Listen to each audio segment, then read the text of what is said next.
الحمد لله نحمده ونستعينه ونستغفره ونؤمن به ونتوكل عليه ونعوذ بالله من شرور أنفسنا ومن سيئات أعمالنا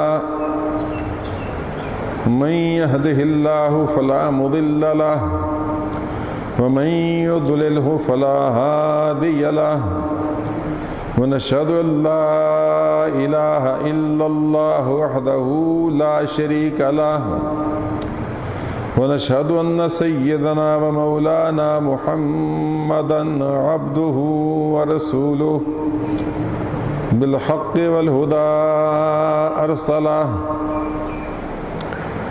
أما بعد فقد قال الله تبارك وتعالى في القرآن المجيد والفرقان الحميد أعوذ بالله من الشيطان الرجيم بسم الله الرحمن الرحيم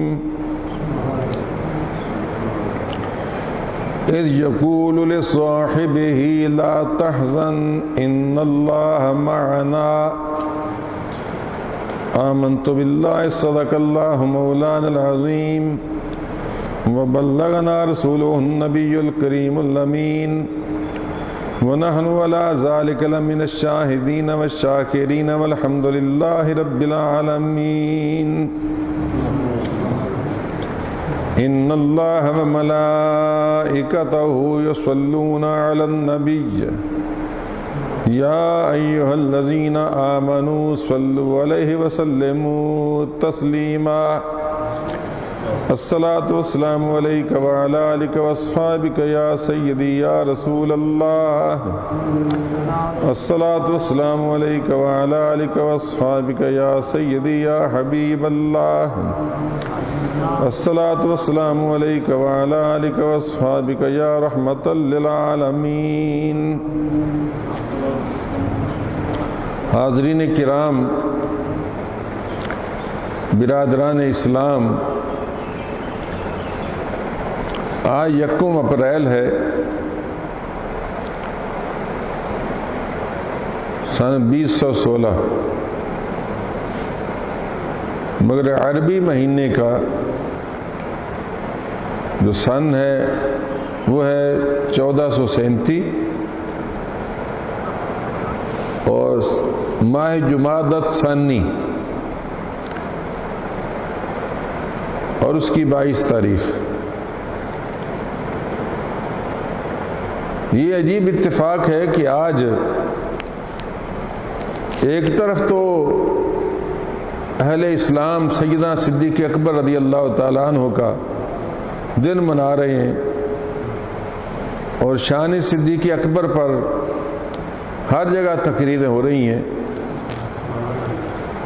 دینی چینل اور نیم دینی چینل جو ہیں سبھی نے تقریباً سیدنا صدیق اکبر رضی اللہ تعالیٰ عنہ کے بارے میں کچھ نہ کچھ پروگرام نشر کیے ہیں.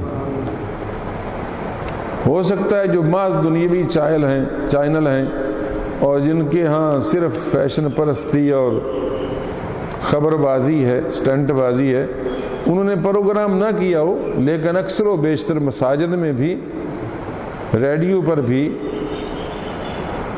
صدیق اکبر رضی اللہ تعالیٰ عنہ کی شان کے پروگرام پیش کیے جا رہے ہیں اور پیش کیے کرنے چاہیے. خاص طور پر اہل سنت و جماعت کو اس بات کا ان دنوں بہت زیادہ اہتمام کرنا چاہیے، کیونکہ ہم تو چاروں یاروں کو مانتے ہیں اور ہم یوم علی بھی مناتے ہیں، لیکن کچھ مسلمانوں کے طبقات ایسے ہیں جو صرف یوم علی منانے کو جائز سمجھتے ہیں. یوم صدیق اکبر، یوم فاروق اعظم، یوم عثمان غنی رضی اللہ تعالیٰ عنہ مجمعین کو یا تو جائز خیال نہیں کرتے یا مناسب نہیں سمجھتے یا جان بوجھ کر کوئی قد رکھتے ہیں. اس وجہ سے ہم جو صحیح اہل سنت و جماعت ہیں، ہمارا یہ فرض بنتا ہے کہ جس طرح ہم یوم حیدر کرار مناتے ہیں، اس طرح یوم صدیق اکبر بھی منایا جائے، اور جس طرح یوم صدیق اکبر منایا جاتا ہے اس طرح یوم عمر فاروق اعظم بھی منایا جائے، اور جس طرح فاروق اعظم کا دن منایا جاتا ہے یوم عثمان غنی بھی منایا جائے، کیونکہ ہمارے نزدیک چاروں خلفاء برحق خلفاء ہیں اور رسول اللہ صلی اللہ علیہ وسلم کے نقش قدم پر چلنے والے ہیں۔ تو اس حوالے سے ایک طرف تو یوم صدیق اکبر منایا جا رہا ہے، مگر دوسری طرف ہمارے پاکستان کے مغرب زدہ طبقے اندھا دھند انگریزوں کے مقلد آج اپریل فول منا رہے ہیں۔ اپریل فول کیا ہوتا ہے ہو سکتا ہے ہم میں سے بعض کو پتہ ہی نہ ہو، کیونکہ آپ سیدھے سادے قصباتی علاقے کے لوگ ہیں۔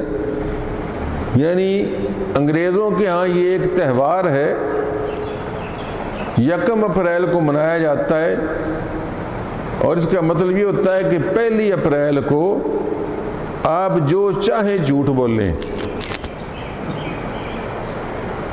جبکہ پچھلے جمعہ اور اس سے پچھلے جمعہ میں نے آپ کو سچائی کی عظمت اور جھوٹ کی نحوست کا ذکر کتنا وسعت کے ساتھ بیان کیا تھا، مگر اس 1 اپریل کو ہمارے پاکستان کے بعض طبقے انگریزوں کی ریس میں ان کی نقل اتارتے ہوئے 1 اپریل کو اپریل فول مناتے ہیں، یعنی گویا 1 اپریل کو آپ اپنے کسی دوست کو، رشتہ دار کو، بھائی بند کو جتنا چاہیں جھوٹ بول کر بیوقوف بنائیں۔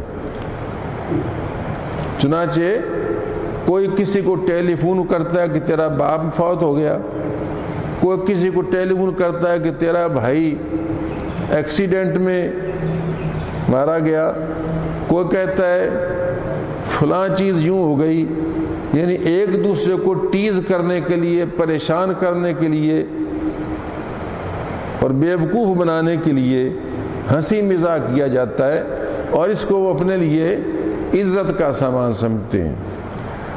تو بعض ہمارے نام نہاد مسلمان بھائی بھی بیوقوفی کے ساتھ انگریزوں کی اندھا دھند تقلید میں اپریل فول مناتے ہیں، حالانکہ عقلاً اور نقلاً یہ تہوار نہایت ہی قابل نفرت ہے۔ پہلا تو اس لیے بھی کہ ہمیں غیروں کے تہوار منانے کی کیا ضرورت ہے؟ ہمیں اللہ پاک نے اسلامی تہوار عطا فرمائے ہیں۔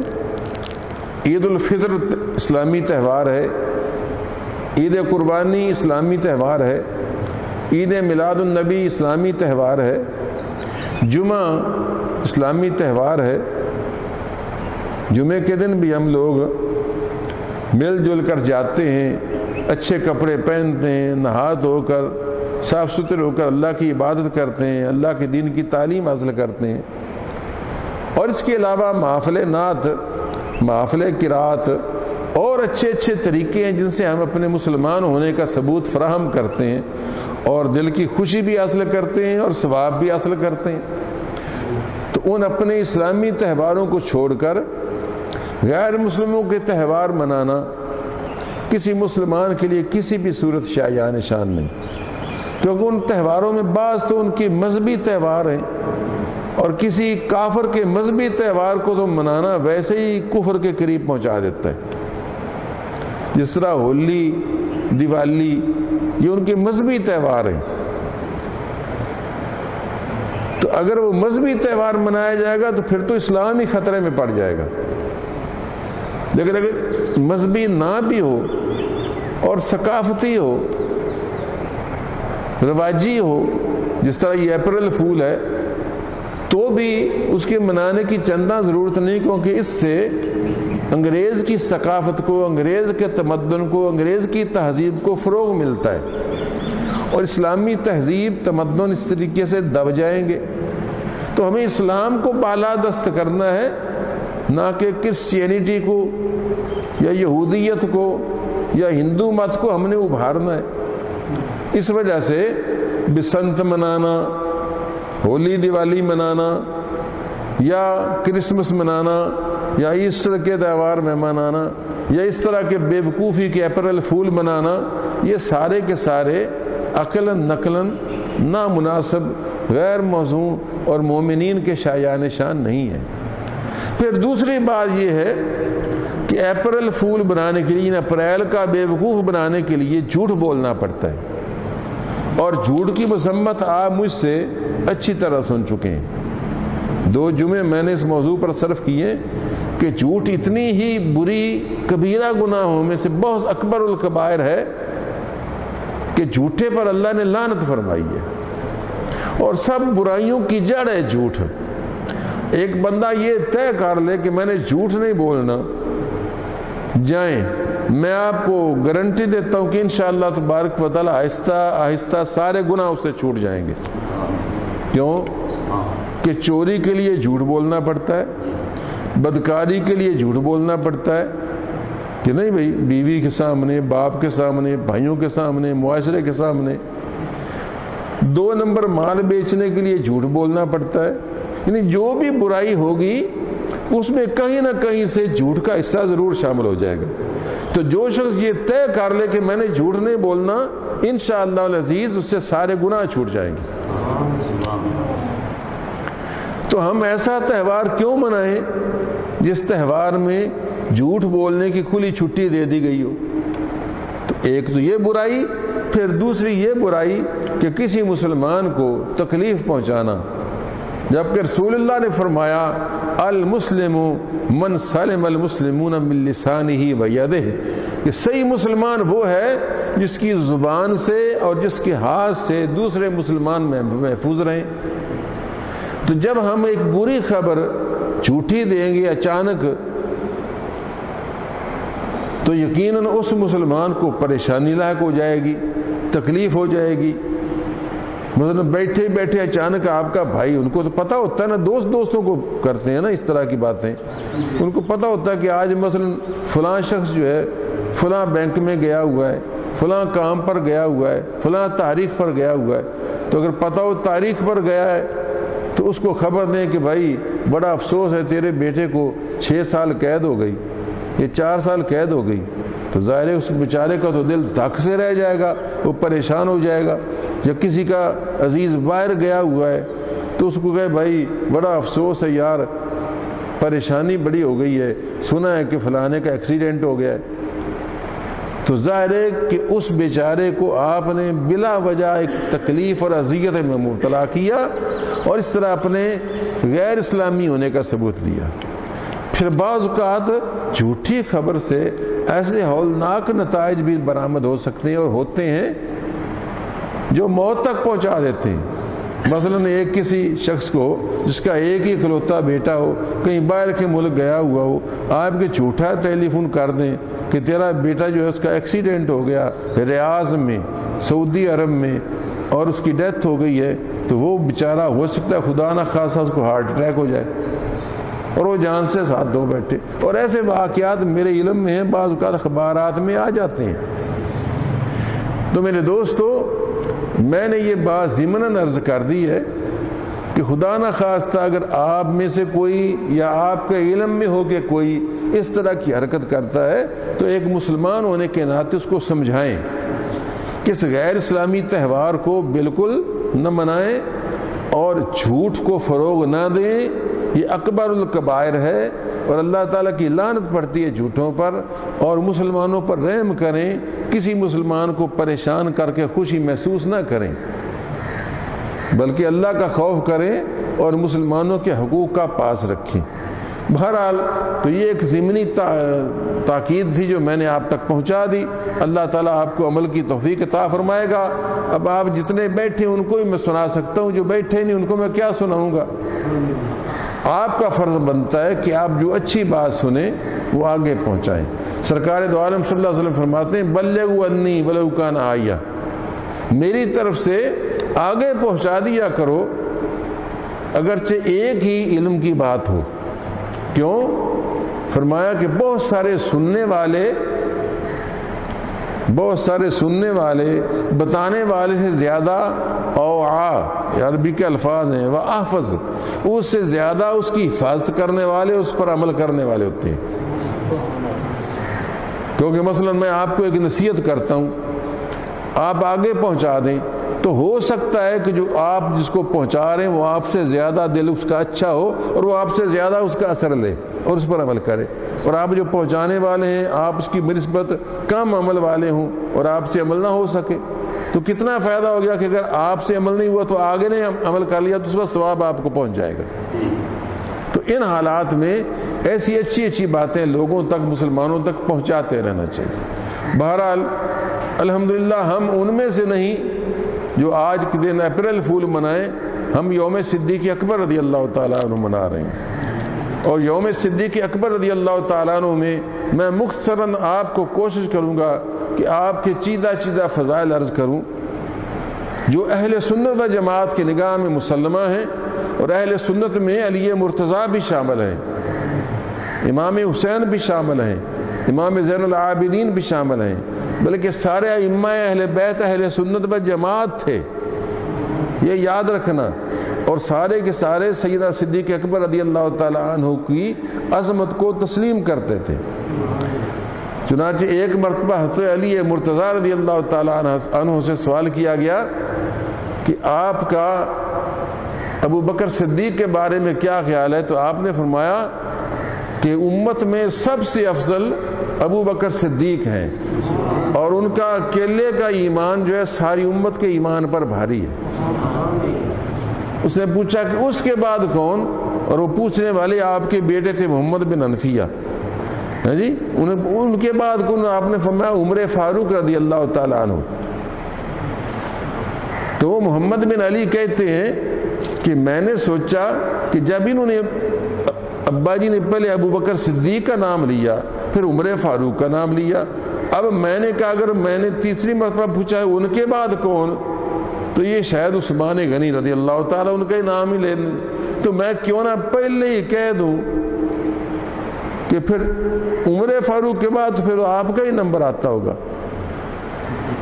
تو وہ میں نے پہلے ہی نام لے دیا۔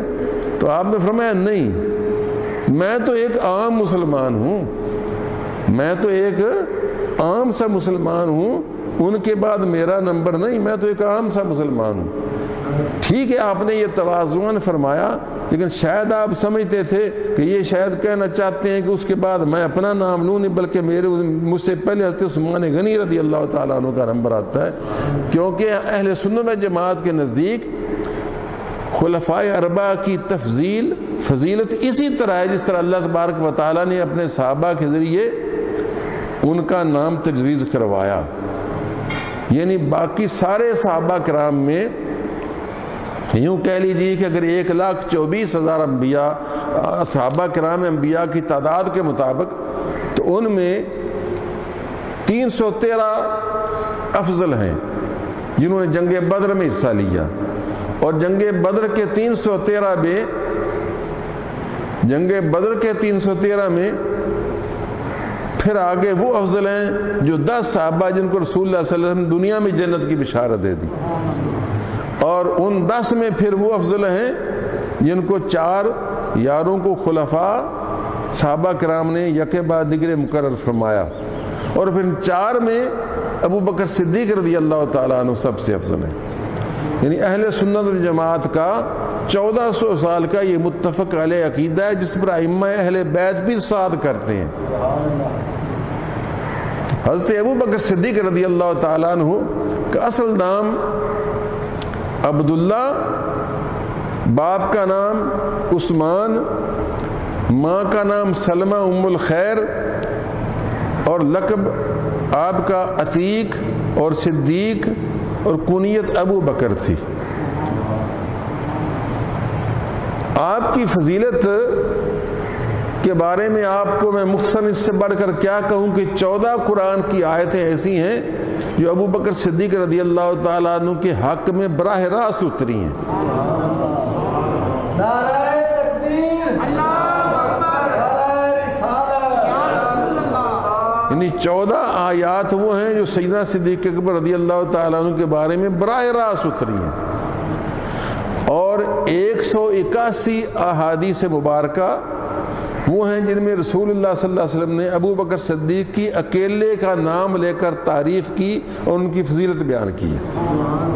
181، اور 88 احادیث مبارکہ وہ ہیں جن میں رسول اللہ صلی اللہ علیہ وسلم نے ابو بکر اور عمر کو دونوں کو ملا کر ابو بکر کی تعریف کی۔ 181 میں 88 یہ شامل کر لیں۔ اور اس کے بعد 16 احادیث مبارکہ وہ ہیں 17 ایسی احادیث مبارکہ ہیں جن میں حضرت ابو بکر، حضرت عمر اور حضرت عثمان رضی اللہ تعالیٰ عنہم کا تینوں کا نام لیا گیا ہے۔ 17 وہ شامل کر لیں کہ ان میں بھی ابو بکر موجود ہیں۔ اور اس کے بعد 14 ایسی احادیث ہیں جن میں چاروں یاروں کا نام رسول اللہ صلی اللہ علیہ وسلم نے اکٹھا ذکر کیا، ابو بکر، عمر، عثمان اور حیدر۔ ان میں بھی ابو بکر موجود ہیں، 14 وہ شامل کر لیں۔ اور 16 احادیث وہ ہیں جن میں نبی کریم صلی اللہ علیہ وسلم نے ان چاروں کا نام لیا اور ان چاروں کے ساتھ سارے صحابہ کا بھی نام لیا، ان چاروں کا اسپیشلی نام لیا اور اس کے ساتھ سارے صحابہ کا بھی بعد میں علیحدہ ذکر کیا۔ تو یہ 316 کل احادیث بنتی ہیں جن میں ابو بکر صدیق رضی اللہ تعالیٰ عنہ کی رسول اللہ نے اپنی زبان فیض ترجمان سے تعریف فرمائی۔ اس سے آپ اندازہ کر لیں مقام صدیق کیا ہے۔ اور سچ تو یہ ہے کہ رسول اللہ صلی اللہ علیہ وسلم نے یہاں تک فرمایا کہ اللہ کی بارگاہ میں انبیاء کے بعد ابو بکر صدیق سے بڑھ کر کوئی شخص نہیں جس کے عمل مقبول ہوں،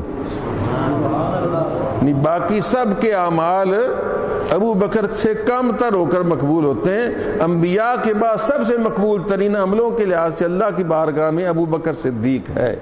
اسی وجہ سے امت کا یہ اجماع ہے اس بات پر کہ انبیاء کے بعد تمام امت میں سب سے افضل ابو بکر صدیق ہیں رضی اللہ تعالیٰ عنہ۔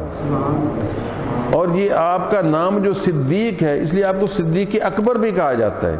صدیقین تو بہت سارے ہیں، عمر بھی صدیق ہیں، عثمان بھی صدیق ہیں، علی بھی صدیق ہیں، یہ سب سچے لوگ ہیں، لیکن آپ کو صدیق اکبر کیوں کہا جاتا ہے؟ جس طرح اللہ اکبر جی اس طرح صدیق اکبر کیوں کہا جاتا ہے کہ سب سے بڑے صدیق جو ہیں وہ سیدنا ابو بکر ہیں رضی اللہ تعالیٰ عنہ، اس لیے کہ اللہ تعالیٰ نے قرآن میں ان کو صدیق کہا۔ یعنی دوسروں کے نام اور لقب کسی کا رسول اللہ نے رکھا، کسی کا کسی صحابہ کرام نے رکھا، لیکن آپ کا جو صدیق نام ہے وہ اللہ تعالیٰ نے قرآن کریم میں نازل فرمایا۔ چنانچہ 24ویں پارے کے دوسری آیت میں فرمایا والذی جاء بالصدق وصدق بہ اولئک هم المتقون، کہ وہ شخص جو سچی بات اللہ کی طرف سے لایا اور وہ شخص جس نے اس سچی بات کی تصدیق کی، وہ دونوں پرہیزگار ہیں۔ یہ 24ویں پارے کی دوسری آیت ہے۔ والذی جاء بالصدق، وہ شخص، وہ ہستی، وہ ذات جو اللہ کے پاس سے سچائی لایا۔ توحید سچائی ہے، رسالت سچائی ہے، آخرت سچائی ہے، قرآن سچائی ہے، انبیاء سچائی ہیں، فرشتے سچائی ہیں، قیامت سچائی ہے، یہ سب حق باتیں ہیں۔ تو جو اللہ کے پاس سے سچ لایا، سچائی لایا، صداقت لایا، وہ کون ہے؟ وہ ہے محمد رسول اللہ صلی اللہ علیہ وسلم۔ اور جس نے اس کی تصدیق کی، صدقہ بھی، صدقہ سے ہی صدیق بنتا ہے، جس نے اس کی تصدیق کی سب سے پہلے وہ کون ہے؟ وہ ہے ابو بکر صدیق۔ فرمایا یہ دونوں کے دونوں جو ہے نا یہ متقون ہیں اور متقون کے سردار اور سرتاج ہیں۔ تو اس آیا پاک کی روح سے صدقہ بھی سے مراد ہے ابو بکر صدیق، اس لیے ان کا نام ہوا صدیق۔ اللہ تبارک و تعالی نے ان کا نام یہ صدیق رکھا۔ ویسے ان کے اور لقب بھی ہیں، میں نے بھی عرض کیا کہ عتیق بھی ان کا لقب ہے۔ کیونکہ آپ دوزخ سے آزاد ہیں. عتیق کا معنی آزاد، یا عتیق کا معنی آزاد کرنے والا، کیونکہ آپ نے بہت سارے غریب کمزور مسلمانوں کو اسلام کی طرف مائل کیا اور بہت سارے مظلوم مسلمانوں کو پیسے دے کر آزاد کروایا. چنانچہ آپ کو یہ سن کر شاید حیرت ہوگی کہ وہ 10 صحابی جن کو رسول اللہ صلی اللہ علیہ وسلم نے دنیا میں جنت کی بشارت دی، ان میں سے 5 وہ ہیں جن کو ابو بکر صدیق نے سمجھا بجھا کر اسلام کی طرف مائل کیا، اور وہ آپ کے سمجھانے اور کہنے اور مشورے پر آ کر رسول اللہ کے ساتھ بیعت کی. ان میں عثمان غنی رضی اللہ تعالیٰ عنہ بھی شامل ہیں، ان میں عبد الرحمن بن عوف بھی شامل ہیں، ان میں سعد بن ابی وقاص بھی شامل ہیں، ان میں حضرت زبیر بن عوام بھی شامل ہیں، ان میں طلحہ بھی شامل ہیں. یہ 5 صحابی وہ ہیں جن کو حضرت ابو بکر صدیق نے دوستی اور محبت کے ساتھ سمجھا بجھا کر رسول اللہ صلی اللہ علیہ وسلم کی غلامی میں لا کر دے دیا، اور یہ سابقون الاولون میں شامل ہیں. تو یہ تو تھے وہ جو آزاد تھے اور صاحب اختیار تھے.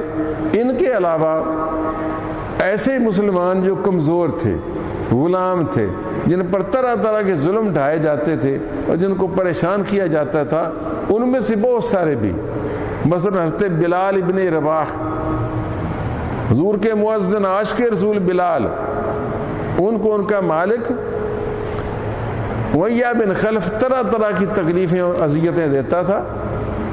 ایک دن آپ وہاں سے گزرے، دیکھا کہ اس پر ظلم کیا جا رہا ہے، انگاروں پر لٹایا گیا ہے اور اس کے جسم سے چربی نکل نکل کر انگاروں کو پگھلا رہی ہے. تو آپ نے اس کو فرمایا کہ تو کوئی خوف خدا کر اس بیچارے بے سہارا بے کس بے بس پر کیوں اتنے ظلم کے پہاڑ توڑ رہا ہے؟ صرف اس وجہ سے کہ یہ اللہ کو ایک مانتا ہے. حالانکہ بظاہر عجیب بات تھی، کیونکہ مکے میں ایسے لوگ بھی تھے جو عیسائی تھے اور غلام تھے. وہ کوئی قریش کے بتوں کو تو نہیں پوجتے تھے، لیکن ان کو وہ گوارا کرتے تھے.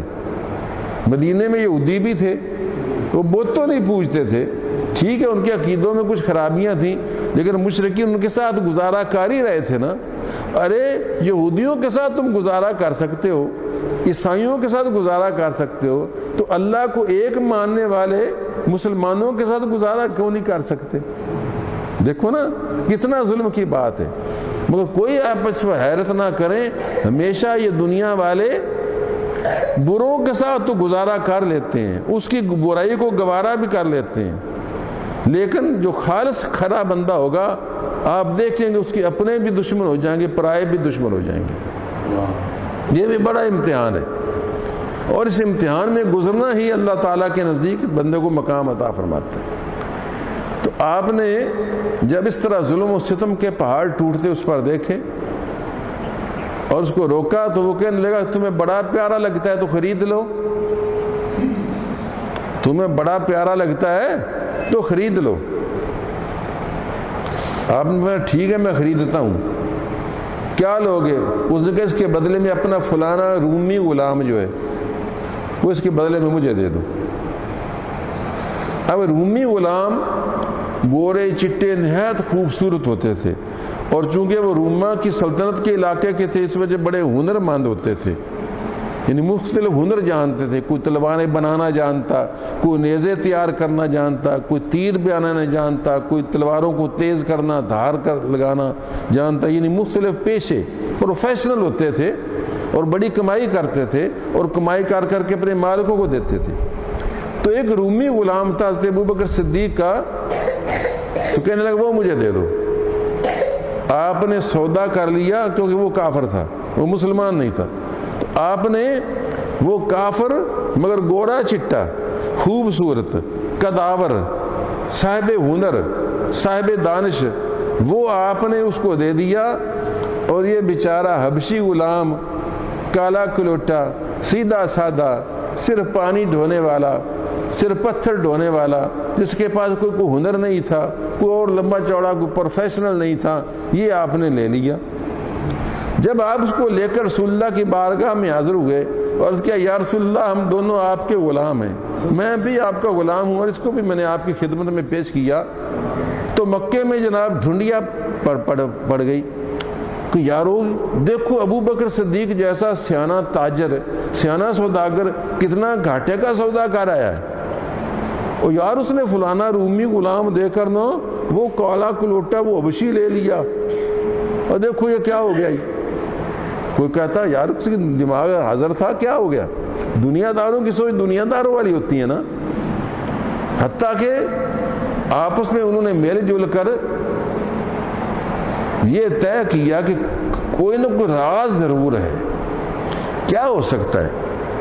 تو کوئی ان میں نام نے آج سیانہ بولا یار تمہیں کیا پتا، ہمیں کیا پتا، ہو سکتا ہے اس کالے کلوٹے حبشی نے کسی جگہ ابو بکر کی کوئی جان بچائی ہوگی، کسی جگہ اس کے کہیں کام آیا ہوگا، تو وہ اس پر احسان ہوگا، اس نے سوچا کہ وہ احسان اتارنے کا یہی طریقہ ہے کہ میں اس کو چھڑوا دوں، تو کوئی نہ کوئی اس کے اوپر احسان ہوگا جو یہ اتارنا چاہتا ہوگا، تب اس نے اتنا مہنگا سودا کیا۔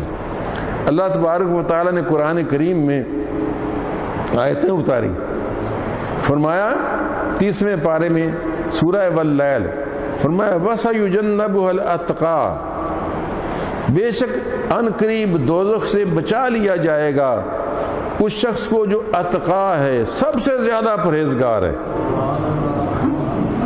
اتقا اور تقی میں فرق ہے، تقی کہتے ہیں پرہیزگار کو، تقیون، ایک امام علی تقی بھی ہیں، تقی میں نے پرہیزگار اور اتقا میں نے سب سے زیادہ پرہیزگار، جس طرح علی میں نے اونچا اور اعلیٰ میں سب سے اونچا، سمجھا رہی نا، علی کے میں نے اونچا اور اعلیٰ میں نے سب سے اونچا، سبحان ربی الاعلیٰ۔ تو اسی طرح اتقا سب سے زیادہ پرہیزگار، جس کو قرآن کہے سب سے زیادہ پرہیزگار، کیوں بھائی؟ اگر امت اس کو سب سے زیادہ افضل نہ مانے تو کیا کرے؟ تو خود قرآن کریم دوسری جگہ فرماتا ہے ان اکرمکم عند اللہ اتقاکم، بے شک تم میں سے سب سے زیادہ عزت والا وہ ہے جو سب سے زیادہ اتقا ہے، پرہیزگار ہے سب سے زیادہ۔ تو جب قرآن کہتا ہے کہ اتقا ہے جو وہی اکرم ہے، وہی افضل ہے، وہی اعلیٰ ہے، وہی اعظم ہے، تو اس وجہ سے اہل سنت کا عقیدہ ہے کہ امت میں سب سے اعلیٰ جو ہیں، سب سے اعظم جو ہیں وہ ابو بکر صدیق ہیں، اور سب سے افضل ابو بکر صدیق ہیں۔ تو اللہ فرماتا ہے کہ دوزخ سے ان قریب بچا لیا جائے گا کس کو؟ الاتقا، سب سے زیادہ پرہیزگار کو۔ وہ کون سا ہے جو سب سے زیادہ پرہیزگار ہے؟ الذی یؤتی مالہ یتزکا، جو اپنا مال اللہ کی راہ میں خرچ کرتا ہے تاکہ اپنے آپ کو ستھرا کر لے۔ کیوں کہ مال کی محبت، غلاموں کی محبت ہے جی، جانوروں کی محبت، اونٹوں کی، گاڑیوں کی، گھوڑیوں کی، کاروں کی، یہ دنیا کی ہے نا، ان کی محبت جو ہوتی ہے وہ کوئی اچھی پسندیدہ چیز نہیں ہے۔ جو اس میل کچیل کو، یہ دنیا کا میل ہے نا، تو دنیا کا مال ہے، یہ میل ہے، اس میل کو دور ہٹائے گا تو کیا ہو جائے گا؟ وہ یتزکا، ستھرا ہو جائے گا۔ جو اپنا مال دیتا ہے کیوں کہ یتزکا، تاکہ پاک صاف ہو جائے، وہ میل کچیل جو ہے نا، بخل والا، کنجوسی والا، اس کے دل سے نکل جائے۔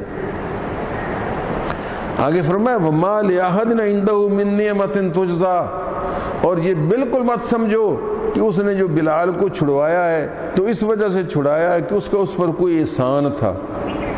وَمَا لِأَحَدٍ عِندَهُ مِن نِعْمَةٍ، کسی کی کوئی نعمت اور انعام ابو بکر صدیق پر نہیں تھا اور نہیں تھی جس کا وہ بدلہ دے رہا ہو، إِلَّا ابْتِغَاءَ وَجْهِ رَبِّهِ الْأَعْلَىٰ، سوائے اس کے کہ وہ اپنے رب اعلیٰ کی مرضی پسند کرتا تھا، اپنے رب کو راضی کرنا چاہتا تھا۔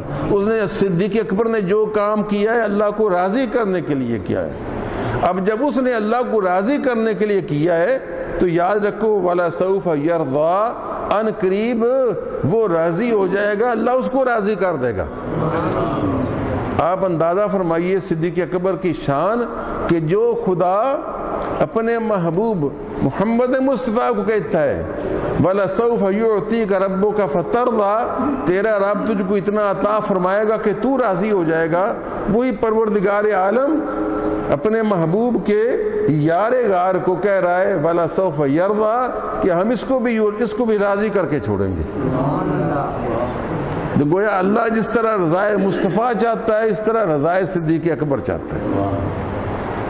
چنانچہ آپ نے ان غلاموں کو، کنیزوں کو جن کو چھڑوایا، ان میں بھی بہت سارے نام ہیں۔ بلال ابن رباح، ان کی ماں حمامہ، ان کا نام حمامہ تھا، اور اس کے علاوہ عامر بن فہیرہ اور نہدیہ، زندیرہ، اور اس کے علاوہ بہت ساری لونڈیاں، بہت ساری کنیزیں، بہت سارے غلام جو حضرت صدیق اکبر رضی اللہ تعالیٰ انہوں نے اپنا مال دے دے کر ان کو آزاد کروایا، صرف اس لیے وہ اسلام کے حلب کا بگوش تھے، وہ اسلام کو قبول کر چکے تھے اور ان کے مالک ان پر ظلم کرتے تھے۔ اس لیے صدیق اکبر رضی اللہ تعالیٰ عنہ کے بارے میں رسول اللہ فرماتے ہیں ان امن الناس علیہ بصحبتہ ومالہ ابو بکر، بے شک مجھ پر سب سے زیادہ احسان اگر کسی شخص کے ہیں مال خرچ کرنے کے لحاظ سے یا میرے ساتھ ساتھ رہنے کے لحاظ سے تو وہ ہے ابو بکر صدیق رضی اللہ تعالیٰ۔ علامہ اقبال بھی فرماتے ہیں امن الناس بر مولائے ما، اسرار خودی میں کہتے ہیں امن الناس بر مولائے ما، وہ ہمارے مولا اور ہمارے آقا محمد مصطفیٰ پر سب سے زیادہ احسان کرنے والا، کلیم اول سینائے ما، وہ ہمارے طور سینا کا پہلا کلیم جس نے محمد مصطفیٰ کے جلووں کو اپنے سینے میں اور اپنی آنکھوں میں سمو لیا، وہ کلیم جو ہمارے طور سینا کا پہلا کلیم ہے وہ ابو بکر صدیق ہیں رضی اللہ تعالیٰ عنہ۔ ایک جگہ کہتے ہیں معنی حرفم کنی تحقیق اگر بنگری با دیدہ صدیق اگر، قوت قلب و جگر گردد نبی از خدا محبوب تر گردد نبی۔ فرماتے ہیں اگر تو ابو بکر صدیق کی آنکھ لائے نا، ابو بکر صدیق کی آنکھ لے آئے اور اس کے ساتھ دیکھے بنگری با دیدہ صدیق اگر تو ابو بکر صدیق کی آنکھ کے ساتھ دیکھے تو قوت قلب و جگر گردد نبی، جو نبی پاک صلی اللہ علیہ وسلم دل اور جان کی قوت اور توانائی محسوس ہوتے ہیں کہ ان کے ذکر سے، ان کی ذات سے جسم اور جان کو توانائی ملتی ہے۔ بعض خدا محبوب تر گردد نبی، اور نبی اللہ سے بھی زیادہ پیارا لگنے لگتا ہے، نبی اللہ سے بھی پیارا لگنے لگتا ہے۔ کیوں کہ اللہ تعالیٰ اپنی ذات و صفات میں بے مثل بے مثال ہے، نہ اس کو کسی نے دیکھا، نہ اس کی بات کسی نے سنی، نہ کوئی ہمت اور تاب رکھتا ہے کہ اللہ کو دیکھے۔ اس وجہ سے چونکہ محمد رسول اللہ صلی اللہ علیہ وسلم اللہ کے نائب اعظم اور خلیفہ اعظم ہیں اور ان کی شان آنکھوں کو نظر آتی تھی، اس وجہ سے ابو بکر صدیق کی آنکھ کے ساتھ دیکھے تو نبی اللہ سے بھی پیارا لگنے لگتا ہے۔ یہ شاعرانہ شوق ہی صحیح، ہم اس پر فتویٰ نہیں دیتے کہ اللہ سے زیادہ رسول اللہ سے پیار کرو، مگر اقبال نگاہ عشق میں جو کہہ رہا ہے نا، اس نگاہ عشق کی بات کر رہا ہے کہ نگاہ عشق میں ابو بکر صدیق والی نگاہ اگر نصیب ہو جائے تو نبی اللہ سے بھی پیارا لگنے لگتا ہے۔ اس وجہ سے اگر کوئی مدینے کا شوق مکے پر غالب رکھے تو اس سے اللہ تعالیٰ ناراض نہیں ہوگا، کیونکہ مکہ بھی اللہ کا اور مدینہ بھی اللہ کا، کعبہ بھی اللہ کا اور گنبد خضرا بھی اللہ کا، وہ تو سب کا مالک ہے۔ تو مخلوق میں سب سے پیارے جو ہیں محمد مصطفیٰ ہیں، ان کے بعد ابو بکر صدیق رضی اللہ تعالی عنہ۔ تو میرے دوستو اور عزیزوں، نبی پاک فرماتے ہیں کہ میرے ساتھ صحبت اور مال میں سب سے زیادہ محسن جو ہیں ابو بکر صدیق ہیں۔ اعلیٰ حضرت نے اپنے مشہور سلام میں مصطفیٰ جان رحمت پہ لاکھوں سلام ہے نا، مشہور مصطفیٰ جان رحمت پہ لاکھوں سلام، شمع بزم ہدایت پہ لاکھوں سلام، اور اس کو ہمارے اہل سنت و جماعت اکثر جلسوں کے بعد پڑھتے ہیں۔ اس میں آپ نے سارے خلفاء کو دو دو چار چار شعر بطور عقیدت پیش کیے ہیں کہ سلام مصطفیٰ پر بھی ہو اور آپ کے اہل بیت پر بھی ہو اور آپ کے صحابہ پر بھی ہو، اور خاص طور پر آپ کے چاروں یاروں پر. جو چاروں یاروں کا ذکر کرتے ہیں تو یہاں کہتے ہیں سایہ مصطفیٰ، سایہ مصطفیٰ، مایہ اصطفیٰ. یہ میں نے کہا تھا نا ابھی، آپ فرماتے ہیں سب سے زیادہ صحبت کے لحاظ سے، یعنی میرے ساتھ رہنے کے لحاظ سے اور اپنا مال خرچ کرنے کے لحاظ سے میرا سب سے بڑا محسن کون ہے؟ ابو بکر ہے. تو سایہ مصطفیٰ، سایہ کہاں ہوتا ہے بھائی؟ بندے کے ساتھ ساتھ. سایہ کہاں ہوتا ہے؟ بندے کے ساتھ ساتھ. اس لیے آپ کہتے ہیں سایہ مصطفیٰ، جو پیارے مصطفیٰ کے ساتھ اس طرح لگے رہتے تھے جس طرح سایہ انسان کے ساتھ لگا رہتا ہے. جدھر انسان جائے گا سایہ اس کے ساتھ ساتھ جائے گا. تو حضرت ابوبکر صدیق اسلام کے اعلان سے پہلے بھی رسول اللہ صلی اللہ علیہ وسلم کے گہرے دوست تھے. اعلان نبوت سے پہلے بھی گہرے دوست تھے، اور اعلان نبوت کے بعد بھی فوراً سب سے پہلے کلمہ طیبہ مردوں میں پڑھنے والے ابوبکر صدیق تھے. اور پھر اس کے بعد مکے کے جتنے سال گزرے ہجرت تک ساتھ رہے. حالانکہ عثمان غنی رضی اللہ تعالیٰ عنہ نے حبشہ کی ہجرت بھی کی، مگر آپ نکلے تھے ارادہ کر کے، لیکن راستے سے ہی لوٹ آئے، راستے سے ہی واپس آ گئے. کیوں؟ سایہ مصطفیٰ جو ہوئے کہ ابھی پیارے مصطفیٰ مکے میں ہیں تو میں کیسے جاؤں، واپس لوٹ آئے. تو گویا ہجرت کے 13 سال اور 2-3 مہینے پورے کے پورے ابوبکر صدیق محمد رسول اللہ صلی اللہ علیہ وسلم کے ساتھ سائے کی طرح لگے رہے. تو پہلے بھی ساتھ، پھر اسلام کے قبول کرنے میں بھی ساتھ، پھر 13 سال مکے میں بھی ساتھ، پھر ہجرت میں بھی ساتھ. حتیٰ کہ جب مسلمان یکے بعد دیگرے ہجرت کر رہے تھے، رسول اللہ صلی اللہ علیہ وسلم نے پہلے سے اجازت دے دی تھی، تو ایک آدھ مرتبہ کیونکہ ہجرت کا بڑا ثواب تھا تو سیدنا ابو بکر صدیق رضی اللہ تعالیٰ عنہ نے ایک آدھ مرتبہ عرض کیا، یا رسول اللہ صلی اللہ علیہ وسلم میرا جی چاہتا کہ میں بھی ہجرت کا ثواب حاصل کروں. تو آپ نے فرمایا کہ ٹھہر جاؤ، شاید کہ مجھے بھی اجازت ہو جائے، ابھی تم ٹھہر جاؤ، شاید کہ مجھے بھی اجازت ہو جائے. تو اس سے ابو بکر صدیق بڑے ہی خوش ہوئے کہ امید ہے کہ پھر میں رسول اللہ صلی اللہ علیہ وسلم کے ساتھ چلوں گا، وہ سایہ مصطفیٰ بن کر پھر ساتھ چلوں گا. اور ایسا ہی ہوا. جب رسول اللہ صلی اللہ علیہ وسلم کو ہجرت کا حکم ہوا اور آپ صلی اللہ علیہ وسلم عین دوپہر کے وقت ابو بکر صدیق کے گھر گئے اور کہا کہ جو لوگ بیٹھے ہیں ان کو دائیں بائیں کر دو، کوئی ضروری بات کرنی ہے. عرض کیا یا رسول اللہ یہاں عائشہ ہی ہیں، ان کے سوا تو کوئی نہیں، اور وہ آپ کی اہلیہ ہیں. تو آپ نے فرمایا ٹھیک ہے، پھر آؤ میں تمہیں بتاؤں، اللہ نے مجھ کو ہجرت کی اجازت دے دی، حکم دے دیا. تو آپ نے بے اختیار کہا یا رسول اللہ کیا مجھ کو بھی، کیا مجھ کو بھی؟ تو آپ نے فرمایا تمہیں بھی. جب آپ نے فرمایا تمہیں بھی تو ابو بکر صدیق رونے لگے. کس سے؟ ذوق اور شوق سے. اس ذوق اور شوق سے جس طرح آج کسی کو کہا جائے بھئی تیرا نام نکل آیا مدینہ شریف جانے کے لیے، تیرا عمرے کا ٹکٹ نکل آیا، تو میں نے دیکھا بندے رونا شروع کر دیتے، بندے رونا شروع کر دیتے، بلکہ ان کو دیکھ کر بعض دوسرے پاس والے بھی رونا شروع کر دیتے، کیونکہ وہ نصیب والے کو حاضری کی نوید ملتی ہے. تو جب عرض کیا یا رسول اللہ کیا میں بھی؟ تو آپ نے فرمایا ہاں تم بھی میرے ساتھ چلو گے. تو ابو بکر صدیق رضی اللہ تعالیٰ نے رونا شروع کر دیا ذوق شوق کے ساتھ. اور عائشہ صدیقہ کہتی ہیں رضی اللہ تعالیٰ عنہ کہ میں چھوٹی سی تھی نا، ابھی 7 سال کی تقریباً، نکاح بچپن میں کر دیا تھا. باپ کو حق ہے کہ نابالغ بچی کا نکاح باپ کر سکتا ہے، پاکستان کا قانون غلط ہے جو انہوں نے بنایا ہے، باپ سے زیادہ کون خیر کھائے بیٹی کا.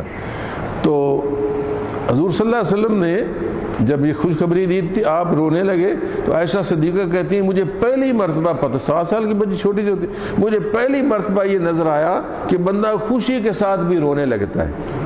میں پہلے سمجھتی تھی کہ شاید بندے کو کوئی دکھ پہنچے، تکلیف پہنچے، مصیبت پہنچے تو بندہ روتا ہے، لیکن جب میں نے اپنے ابو کو روتے ہوئے دیکھا نا تو مجھے پہلی مرتبہ پتہ چلا کہ خوشی سے بھی بندہ رونے لگتا ہے۔ تو رسول اللہ صلی اللہ علیہ وسلم کے ساتھ ہجرت میں بھی ساتھ رہے، غار ثور میں ساتھ، مدینہ تک کے سفر میں ساتھ، پھر مدینہ طیبہ میں جانے کے بعد قباء میں ساتھ، قباء شریف گاؤں تھا وہاں ساتھ، اتنے ساتھ کہ مدینے کے نئے لوگوں کو بعض اوقات شبہ پڑنے لگتا کہ رسول اللہ وہ ہیں یا وہ ہیں۔ ابو بکر صدیق بھی بڑے خوبصورت تھے، اگرچہ رسول اللہ صلی اللہ علیہ وسلم کے برابر تو نہیں تھے لیکن خوبصورت تو وہ بھی بڑے تھے، اور عمر شریف بھی تقریباً برابر تھی، صرف 2.5 سال کا فرق تھا۔ تو لوگوں کو التباس سا پیدا ہوتا کہ پتہ نہیں وہ ہیں یا وہ ہیں، نئے بچے نئے لوگ۔ تو ابو بکر صدیق رضی اللہ تعالیٰ نے کیا کیا، فوراً ایک چادر لے کر نا اس کی چھتری بنا کر رسول اللہ صلی اللہ علیہ وسلم کے سر پر تان کر کھڑے ہو گئے تاکہ پتہ چلے کہ یہ مخدوم ہے اور یہ اوپر خادم کھڑا ہے، اور آنے والوں کو پہچاننے میں کسی قسم کی دقت نہ ہو۔ چنانچہ اس وقت بھی آپ ساتھ، پھر اس کے بعد جب مدینہ طیبہ میں پہنچے تو بھی ساتھ، 35,000 روپیہ آپ کے پاس تھا مکے میں، جو آپ نے اسلام کی خاطر اس زمانے کا 35,000 یعنی کہہ لیجئے درہم یا دینار جو بھی تھا اس زمانے کا سکہ، وہ سارا آپ نے رسول اللہ پر خرچ کیا، اور 5,000 کے ساتھ ہجرت فرمائی، اور وہ 5,000 یہاں آ کر انہوں نے مسجد شریفہ کی زمین خریدنے کے لیے، مسجد نبوی کی زمین خریدنے کے لیے وہ پیش کر دیا۔ اب آپ اندازہ فرمائیں اس شخص کے ثواب کا کہ جس نے مسجد نبوی کی زمین خرید کر، یتیم بچوں سے خرید کر، وہ یتیم بچوں کی تھی، انہوں نے کہا مفت پیش کرتے ہیں، مگر رسول اللہ نے فرمایا نہیں، ہم اس کو مفت نہیں لیں گے۔ نہیں، وہ آج کے مولوی نہیں تھے نا کہ کسی بیوہ کی زمین نظر آ جائے، کسی یتیم کی نظر آ جائے، کسی ایسے شخص کی جو بے اولاد ہے نظر آ جائے تو اس سے بڑی سلام دعا، آگے پیچھے سلام دعا، ہاں جی، ملاقاتیں شروع ہو جاتی ہیں کہ ہو سکتا ہے کس کا ہے تو پیچھے بال سکونی کسی طریقے سے بہلا پھسلا کر نام ہی لگوا لیں، اور لگتی رہتی ہیں، آپ کو کیا پتا، لگتی رہتی ہیں۔ مگر رسول اللہ صلی اللہ علیہ وسلم فرمایا کہ نہیں، ہم اس کو قیمت کے ساتھ لیں گے، اگرچہ وہ بچے رضامند بھی تھے۔ چنانچہ اس کی قیمت ابو بکر صدیق نے پیش کی، اور اب اندازہ فرمائی اس شخص کے ثواب کا کہ اس وقت سے لے کر آج تک اور آج سے قیامت تک جتنے بھی نمازی مسجد نبوی میں نماز پڑھیں گے ان کے برابر ثواب سیدنا صدیق اکبر رضی اللہ تعالیٰ عنہ کے نامہ اعمال میں شامل ہوتا رہے گا۔ ابو بکر صدیق کی کون ریس کر سکتے؟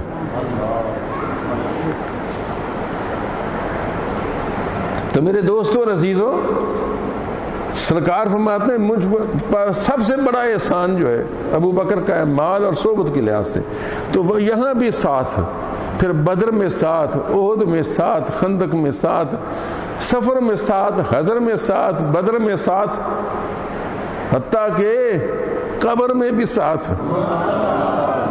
حتیٰ کہ عمر میں بھی ساتھ، کہ 63 سال عمر رسول اللہ کی اور 63 سال عمر ابو بکر صدیق کی ہے، اور قبر میں ساتھ ہی نہیں، انشاءاللہ حشر میں بھی ساتھ ہوں گے، اور جنت میں بھی ساتھ، پہلے رسول اللہ ساتھ، دوسرے نمبر پر ابو بکر صدیق داخل ہوں گے۔ تو ثانی اثنین قبر و حشر و بدر ابو بکر صدیق رضی اللہ تعالیٰ عنہ، اللہ حضرت سایہ مصطفیٰ، مایہ اصطفیٰ، انتخاب کا سرمایہ، عز و ناز خلافت پہ لاکھوں سلام، یعنی جو خلافت کی عزت ہے، جس کا وجود خلافت کی عزت ہے اور جس کا وجود خلافت کا ناز ہے، عز و ناز خلافت پہ لاکھوں سلام، یعنی وہ افضل الخلق بعد الرسول، کتنے بھاری لفظ ہیں لیکن وزن میں ڈھلے ہوئے ہیں. یہ میں جانتا ہوں شاعر ہونے کے ناطے کہ کیا اس میں بلاغت ہے. سایہ مصطفیٰ مایہ استفاء عز و ناز خلافت پہ لاکھوں سلام، یعنی وہ افضل الخلق بعد الرسول. سان یسنین ہجرت پہ لاکھوں سلام، سان یسنین ہجرت پہ لاکھوں سلام. قرآن کریم کی آیاتوں کو شعروں میں پورے وزن میں ڈھال کر لانا، این سعادت بزور بازو نیست تانا بخشد خدائے بخشندہ. ہاں جی، فرماتے ہیں یعنی وہ افضل الخلق بعد الرسول، یعنی وہ ہستی جو رسولوں کے بعد ساری مخلوق میں افضل ہے. یعنی وہ افضل الخلق بعد الرسول، یعنی رسولوں کے بعد ساری مخلوق میں افضل. سان یسنین ہجرت پہ لاکھوں سلام، جو ہجرت میں دو فردوں میں دوسرے تھے، جو ہجرت کرنے والے دو افراد میں دوسرے تھے. یہ سان یسنین قرآن کریم میں اللہ تعالیٰ نے فرمایا کیا کہ جب ہجرت کی رات رسول اللہ صلی اللہ علیہ وسلم غار ثور سے غار ثور میں پہنچے اور حضرت نے سارے ابو بکر نے سارے سوراخ بند کر دیے. بڑا مشہور واقعہ، اس کو میں نہیں دہراؤں گا. اور سانپ نے کاٹا اور آپ نے لعاب دہن سے اس کو بند کیا. تو قریش مکہ بھی تلاش کرتے کرتے، کیونکہ انہوں نے 100 اونٹ کا انعام رکھ دیا تھا اور چاروں طرف بندے گھوڑوں پر، اونٹنیوں پر، گدھوں پر سوار ہو کر پیدل دوڑ رہے تھے کہ تلاش کریں کہ وہ دو افراد، دو اشخاص کدھر چلے گئے، ان کو ہم تلاش کیا جائے، ان کو تلاش کیا جائے کہ وہ کہاں چلے گئے. تو غار ثور میں یہ دونوں حضرات تشریف فرما تھے. تو قریش مکہ تلاش کرتے کرتے پاؤں کے نشانات دیکھتے دیکھتے غار ثور کے منہ پر پہنچ گئے، حتیٰ کہ اس کے دہانے کے اوپر کھڑے ہو کر، جنہوں نے غار ثور کی زیارت کی ہے، دہانے کو اب تو خیر اس کا منہ ذرا چوڑا کر دیا گیا ہے، تو اس کے اوپر کھڑے تھے اور نیچے دیکھ رہے تھے کہ یہ سوراخ تو ہے، غار سا اس کے اندر نظر آتا ہے، لیکن یہاں نشان تو پاؤں کے پیچھے نظر آئے تھے، لیکن یہاں شاید اس کے اندر ہوں. مگر دوسرا کہنے لگا او بیوقوف، اس کے اندر کہاں سے آئے؟ تو دیکھتا نہیں کہ غار کے منہ پر جالا لگا ہوا ہے. اللہ نے مکڑی کو حکم دیا کہ تو راتوں رات جالا بن دے. مکڑا فٹافٹ اپنے جالا ان دیتا ہے. جالا لگا کر بیوقوف جالا لگا ہوا ہے، اگر اس میں داخل ہوتے جالا نہ ٹوٹ جاتا. اور ایک کبوتری کو حکم دیا کہ انڈے دے دے. اس نے وہاں انڈے اتار دیے ہوئے تھے، کہ دیکھو جہاں کبوتر انڈے اتارے انڈے دے، وہ جگہ ایسی تو نہیں ہوتی کہ وہاں بندہ آتا جاتا ہو. بندہ جہاں آتے جاتے ہیں وہاں تو کبوتر انڈے نہیں دیتے. اب یہ اوپر کھڑے یہ باتیں کر رہے ہیں اور نیچے غار کے اندر ابو بکر صدیق رضی اللہ تعالیٰ عنہ ان کے پاؤں کو دیکھ رہے ہیں اور آہستہ سے عرض کرتے ہیں یا رسول اللہ صلی اللہ علیہ وسلم. ان کو اپنی فکر نہیں تھی، اگر اپنی فکر ہوتی تو سانپ سے ہی ایڑی پر کٹواتے. کیوں جی؟ اگر اپنی جان کی فکر ہوتی تو سانپ کو ایڑی پر کاٹنے کا موقع دیتے. عرض کیا یا رسول اللہ اگر یہ اپنے قدموں کی طرف دیکھ لینا تو ہمیں ضرور دیکھ لیں گے. یہ نیچے کی طرف نظر ڈال لینا، کیونکہ ہمیں جو ان کے قدم نظر آ رہے ہیں تو یہ بھی اگر نیچے کو دیکھیں تو قدم ہمیں دیکھ لیں گے. تو تشویش کا اظہار کیا کہ کہیں میرے آقا و مولا سرور کائنات صلی اللہ علیہ وسلم کو یہ لوگ تکلیف نہ پہنچائیں. اگر یہ دیکھ لیں نیچے تو ظاہر ہے کہ ہم پر حملہ کریں گے اور میرے حبیب کو تکلیف پہنچ سکتی ہے، کوئی زخمی ہو سکتے ہیں، نقصان پہنچ سکتا ہے. تو تشویش تھی، پریشانی تھی، گھبراہٹ سی ہوئی. تو عرض کیا یا رسول اللہ کہ یہ اس طرح ہو. تو نبی کریم صلی اللہ علیہ وسلم نے فرمایا کہ اے ابو بکر تمہارا کیا خیال ہے ان دو کے بارے میں جن کے ساتھ تیسرا ان کا رب ہو؟ ابو بکر تیرا کیا خیال ہے ان دو کے بارے میں جن کے ساتھ تیسرا ان کا رب ہو؟ لا تحزن ان اللہ معنا، لا تحزن ان اللہ معنا، غم نہ کر، اللہ ہمارے ساتھ ہے۔ سبحان اللہ و بحمدہ۔ اس وجہ سے اہل اللہ اللہ معنا، اللہ معنا، اللہ معنا، یا اللہ معیہ، اللہ معیہ کا ورد کیا کرتے ہیں، کیونکہ اللہ تعالی ہمارے ساتھ بھی ہے۔ اللہ کریم آپ میں سے ہر ایک کے ساتھ ہے مسلمانوں، اپنی رحمت کے ساتھ، ویسے تو کافروں کے بھی ساتھ ہے لیکن وہاں غضب کے ساتھ ہے، تمہارے ساتھ رحمت کے ساتھ ہے۔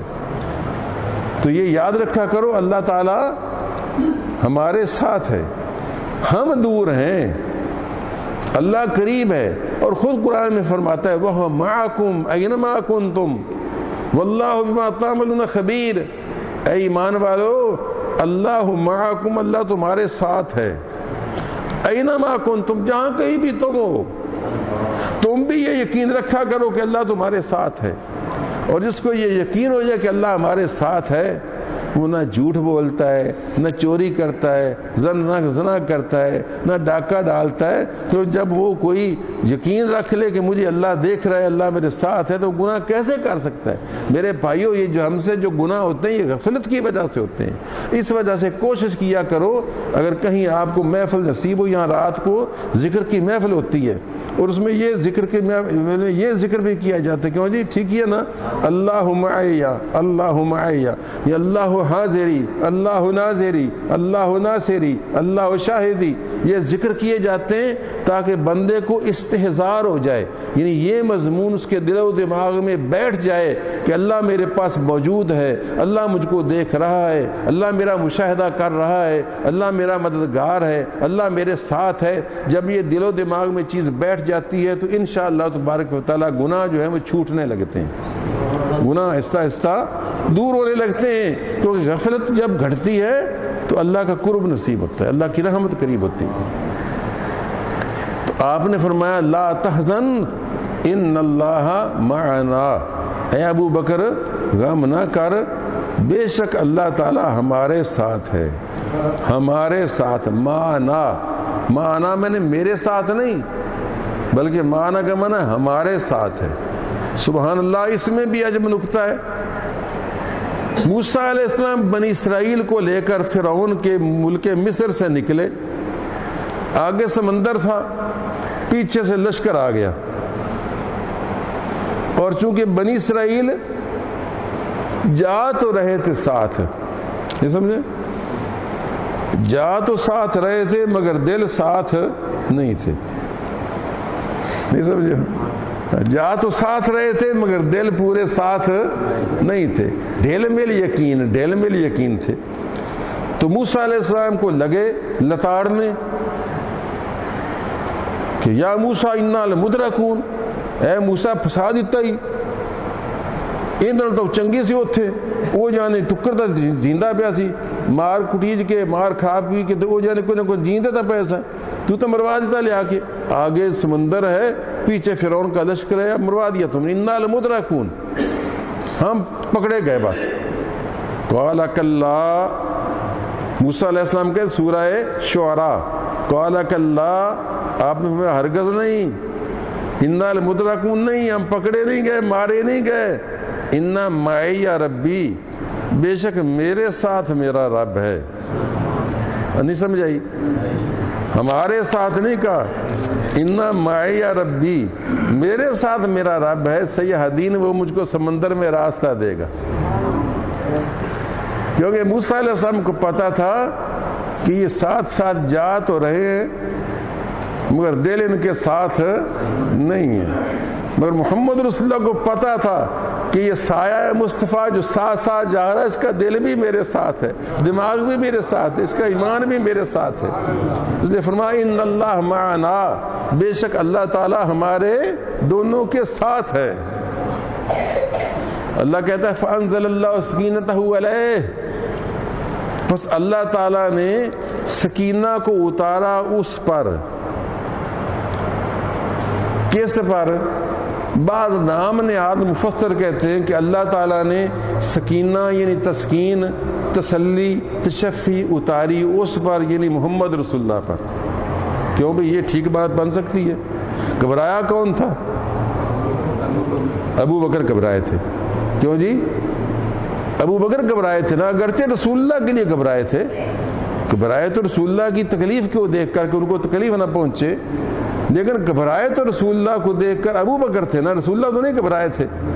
تو یہ کام کی تفسیر ہے بھائی، فانزل اللہ سکینتہ علیہ۔ میں نے ایک شیعہ سے یہ سنا، فانزل اللہ سکینتہ علیہ، اللہ نے اپنے نبی پر تسکین اتار دی۔ تو میں نے کہا نبی تو گھبرایا ہی نہیں تھا، گھبراہٹ ہوئی تھی تو ابو بکر کو ہوئی تھی رسول اللہ کی تکلیف کو مد نظر رکھتے ہوئے۔ تو اللہ تعالیٰ نے فرماتا ہے فانزل اللہ سکینتہ علیہ، اللہ نے اپنی تسکین اتار دی اس پر، یعنی ابو بکر صدیق کے دل پر۔ تو معلوم ہے ابو بکر صدیق کا وہ دل ہے جس کو سکون بخشنے کا اللہ اہتمام کرتا ہے۔ جنیاں تسلیاں اللہ جن دواوے، ان تسلیاں کیوں نہ ہونا؟ ہاں جی کیا بھئی؟ ہمیں تو کبھی تسلی کی بات ہی نہیں ملی، اللہ کرے خواب میں ہی اللہ تسلی دے دے کہ اے میرے بندے منظور حسین، یا میرے بندے محمد احمد، یا میرے بندے امین ظفر، یا میرے بندے کوئی اور ذوالفقار، ہم تجھ کو بخش دیں گے، ہم تجھ کو پیار کرتے ہیں، تو ہمارا بندہ ہے، ہم تیرے ہیں۔ تو ظاہر نصیب ہاں جی، مگر وہاں قرآن کہہ رہا ہے فانزل اللہ سکینتہ علیہ۔ بس اللہ تعالیٰ نے تسکین نازل کر دی ابو بکر صدیق کے دل اقدس پر۔ تو میرے دوستو سکینہ کس پر اترا؟ ابو بکر صدیق پر۔ اور پھر سایہ مصطفیٰ میں بیان کرنا تھا تو آپ ساتھ رہے، وَأَيَّدَهُ بِجُنُودٍ لَّمْ تَرَوْهَا، اور فرمایا کہ ان کو ایسے لشکر کے ساتھ مدد دی جن کو تم دیکھ ہی نہیں سکتے ہو۔ اس لشکر میں کبوتری بھی تھی لیکن وہ تو ہم دیکھ سکتے ہیں، اس لشکر میں ڈاور کا جالا بھی تھا، ڈاور بھی ان کا لشکر، اللہ کے لشکریوں میں ڈاور ہے، اللہ کے لشکریوں میں ابابیلیں بھی ہیں، اللہ کے لشکریوں میں چونٹیاں بھی ہیں، مینڈک بھی ہیں، اللہ کے لشکروں کی تو کوئی انتہا نہیں۔ تو اللہ کے لشکر میں وہ ڈاور بھی تھا جس نے جالا تنا، اللہ کے لشکر میں وہ کبوتری بھی تھی جس نے انڈے دیے، لیکن فرمایا یہ تو نظر آتے ہیں نا، اس کے ساتھ ہمارے حبیب اور اس کے یار کے ساتھ وہ لشکر تھا جس کو تم دیکھ ہی نہیں سکتے۔ وہ لشکر ملائکہ کا لشکر تھا، وہ لشکر تھا جس نے آگے چل کر سراقہ بن مالک کے گھوڑے کو گھٹنوں تک زمین میں دھسا دیا تھا۔ بہرحال تو حضرت ابو بکر صدیق رضی اللہ تعالیٰ عنہ یہاں بھی ساتھ رہے، اور اللہ کریم نے یہاں ایک لفظ ایسا زبردست استعمال کیا ہے ابو بکر صدیق کے لیے کہ خدا کی قسم جو ابو بکر صدیق کی صحابیت کا منکر ہو وہ قرآن کا منکر ہو جاتا ہے۔ لوگ تو باتیں کرتے ہیں نا، بعض گروپ نام نہاد مسلمان، ابو بکر صدیق کے لیے تو ان کی صحابیت پر تو آیت قطعی ہے موجود، تو قرآن کی آیت قطعی کا انکار تو کفر بن جاتا ہے۔ وہ کیا ہے؟ اذ یقول لصاحبہ ثانی اثنین اذ ہما فی الغار، جب دو میں سے دوسرا وہ دونوں غار میں تھے، یہاں سے ایک تو لفظ بنا یار غار، ہے جی سنا یار تیرا فلانا یار غار ہے، تو کیا یار غار بھئی بے وفاؤں کے لیے استعمال کرتے ہیں یا غیر مخلص دوستوں کے لیے؟ بول، غیر مخلص دوستوں کے لیے۔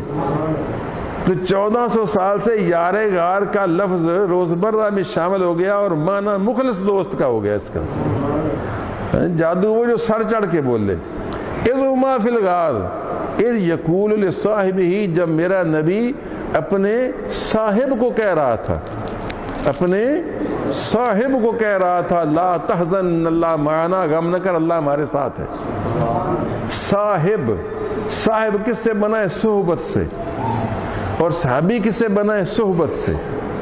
صحابی بھی لفظ صحبت سے ہے اور صاحب بھی صحبت سے ہے۔ تو معلوم ہوا قرآن کریم کی نص سے قطعی ثابت کر رہی ہے کہ نبی پاک صلی اللہ علیہ وسلم اپنے صاحب کو کہہ رہے تھے، اپنے صحابی کو کہہ رہے تھے، اپنے ساتھی کو کہہ رہے تھے، تو اللہ تعالیٰ جس کو نبی کا ساتھی قرار دے اس کو جدا کون کر سکے؟